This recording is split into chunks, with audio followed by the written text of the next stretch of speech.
Club Card Exchange turns £10 into £20 on all bikes. Plus, these bikes have a third off. Happy Easter from Tesco. Every little helps. I teach in the pool all day, and the water makes my skin really dry. That's why I like Vaseline Essential Moisture's Deep Hydration. But I wondered if it would work for my sister. Being a busy mother, I like how quickly Vaseline Essential Moisture absorbs.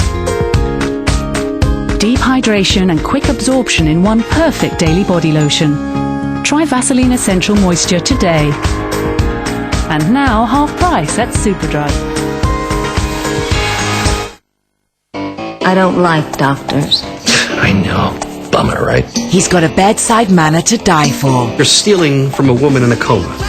What's wrong with him? With an unrelenting charm. Instead of enjoying the honeymoon phase, you've decided to skip it entirely. You've got a big ass. It's easy to see. Whatever happened to keeping our professional and personal lives separate? Why House is the best medicine. This would be me ignoring you. I wish I was nicer. House, a brand new episode Thursday at 10 on Sky 1 HD.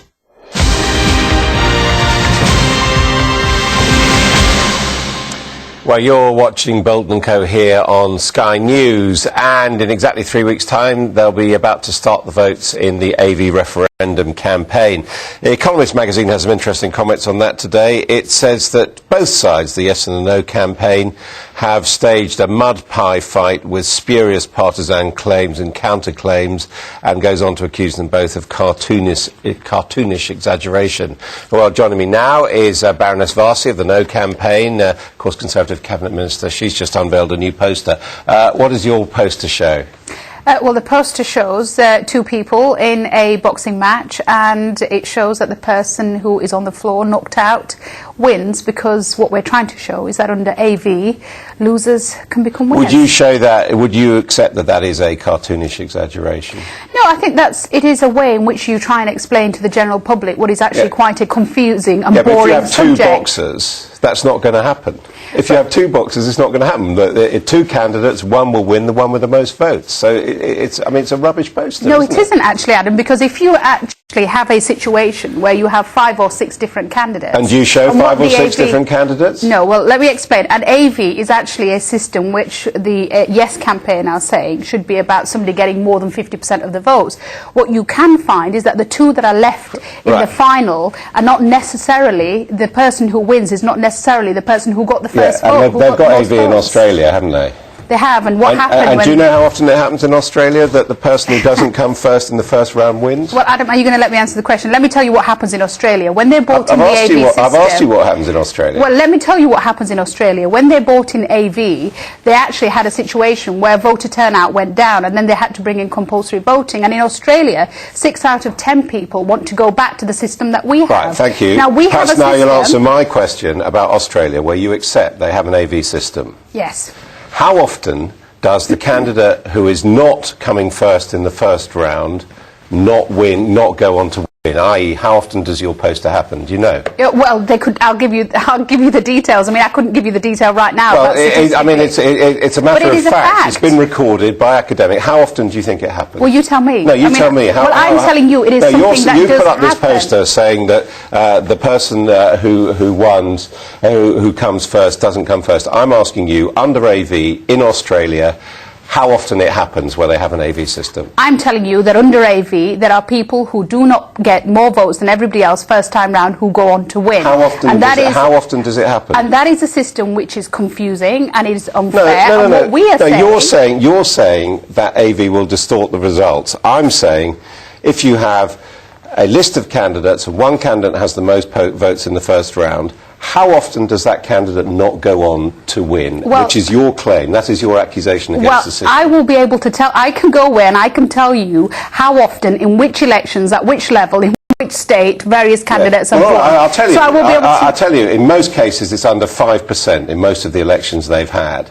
And actually in Australia, where they've had an AV system, Another one of your claims is that they go on and they have coalition governments, and they've had very few coalition governments in Australia, so that's not true either. Well, Adam, let me tell you something very clearly. If I one just person... think you're insulting the voters. I don't care how people vote, but you are insulting the voters. You're not allowing me campaigns, to even talk about what the arguments are. So what I'm saying to you is this, that I think even if one person wins an election where they got less votes than the person who came first, that is something that should not happen in our country. We have a very simple principle that one person has one vote and every vote is of equal value, and the person who gets the most votes wins. Now that is a system which is not broken. I don't remember hearing the Conservatives complain when they had overall majorities with less than 50% of the votes in the past.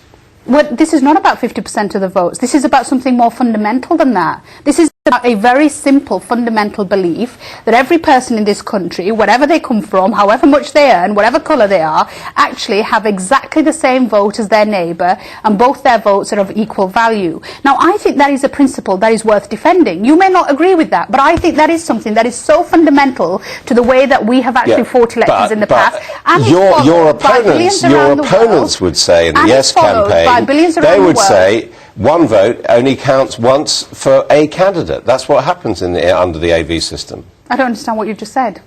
Well, I've made it very clear. It only counts once.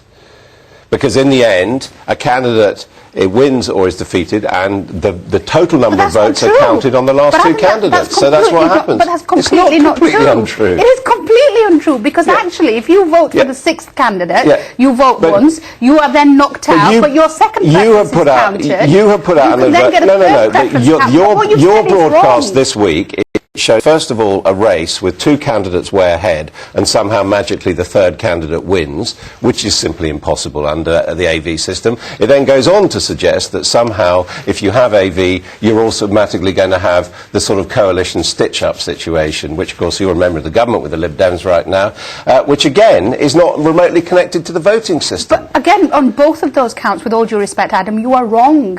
What we are talking about here is fundamental principles, and each of those arguments and each of those you're talking about fundamental principles now. I was asking you about your advertising campaign and saying it was guilty of cartoonish exaggeration. I'll try and answer. Well, I don't think actually this is about cartoons. This is about something very fundamental, and what I'm talking to you about is actually, you may agree with AV, you may want AV. Adam, I don't. It's not about my opinion. It's about whether the politicians are insulting the public. That's what concerns me. Well, I think misrepresenting the case and insulting the public. I think it would be an insult to the public to throw away a system that we have had for decades, which generations have fought for, and which billions around the world think is a good system, and therefore they follow it, to bring in a system which is followed in 3 countries around the world, one of which has a dictator, and in Australia 6 out of 10 It's not so long ago, though. It's not actually a historical precedent in this country, is it? Because it's not so long ago we had 2-member constituencies in university towns. No, but it's not actually. But their votes were exactly the same. You had one person who had one vote, and every vote was of equal value. You had 2 members. It is a system. Yeah, but you can have 2 or 3 member constituencies in terms of wards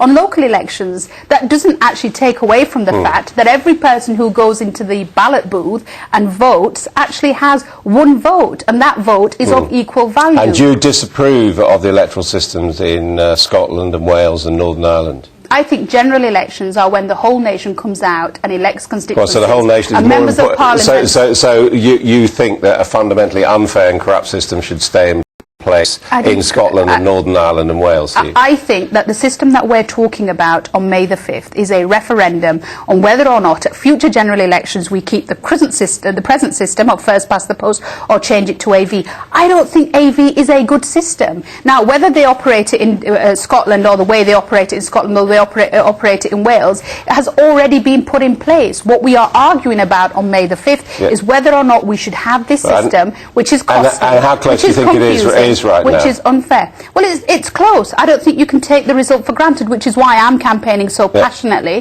for a principle that I fundamentally believe in. And will the government be bound by the result? Absolutely. Absolutely. Well, it's in the legislation. You promise. OK, we'll leave it there. Thank you very much indeed, Vanessa Rossi. Well, this is Sky News on our website, skynews.com. For art's sake, a new gallery in Margate opens its doors tomorrow, but will it have enough exhibits to put inside it? We'll be finding out. My subject isn't me, my subject starts with me. Last thing I want is to be some sort of oracle. Everybody's expecting everybody to live their lives the same. Brand new in Confidence. Thursday at 10 on Sky Arts 1 HD. There now follows a gold coin announcement from the London Mint Office. Gold value is booming. In the last 5 years alone, the gold in this British sovereign has trebled in value. The good news is you may still own a pure gold coin for less than £30, limited to an edition of just 9,999 and struck to a proof finish in 24-carat gold. This is the world's first pure gold half crown to feature St George and the Dragon. Payment is not required with your application, so call now on 0800 037 9537. Purer than the sovereign, this new gold coin features the design of St George slaying the dragon.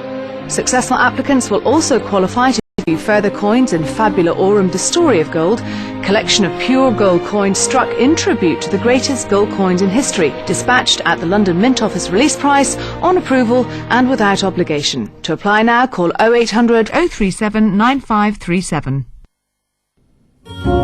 What means most to you in the world?